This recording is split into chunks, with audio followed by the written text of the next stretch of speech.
कथा प्रचलित আছে सुबह का भूला अगर शाम को घर को लौटे तो उसे भूला नहीं कहते।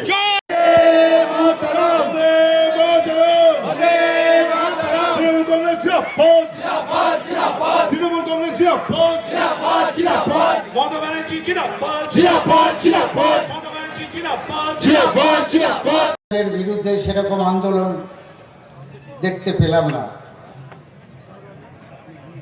আজকে এই পশ্চিমবঙ্গে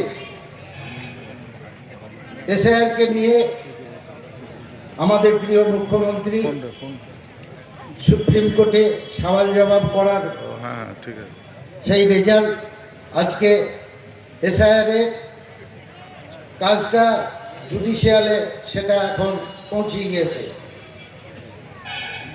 আপনারা জানেন যে এসআইআর নিয়ে যেসব মানুষকে বিভ্রান্ত হয়েছে, আজ অবধি দেখলাম না কোনো ব্লকে যে কোনো ক্যাম্প করে তাদেরকে সাহায্য করা বা তাদের পাশে দাঁড়ানো, সেরকম দেখলাম না আমাদের এখানকার জাতীয় কংগ্রেসের কাউকে। আগে যখন কংগ্রেসটা করতাম না তখনও পুলিশের দ্বারা অনেক খেয়েছি। তাই হঠাৎ রাত্রিবেলা একদিন বাড়িতে পুলিশ পিছনের দিক দিয়ে বাড়ির কাছের চৌকি নেমে কোথায় যাব ছুটে গেলাম ডেভিডের বাড়ি। রাত 2টো বাজছে, ভাই আর বলিস না, পুলিশ চলে এসছে বাড়িতে। দিয়ে তাড়াতাড়ি ঢুকি নিয়ে যাই ওর বাড়িতে, খেয়ে 3-4 দিন থাকলাম, আবার চলে গেলাম অন্য জায়গায়। তাই এইসব পুরনো স্মৃতি অনেক আছে। আমাদের এখানে অ্যাডভোকেট বিকাশ, আমরা মাঠের বন্ধু, বিকাশের কাছ থেকেও ছেড়ে চলে এসেছিলাম, সবার কাছ থেকে ছেড়ে চলে এসেছিলাম, আবার সবার সঙ্গে এক হয়ে গেলাম। তাই আপনারা সুস্থ থাকুন, ভালো থাকুন।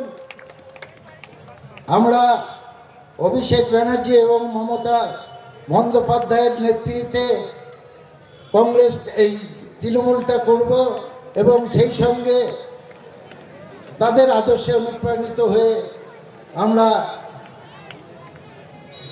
তৃণমূলটা করব, এই বলে সংক্ষেপে আমার বক্তব্য শেষ করছি।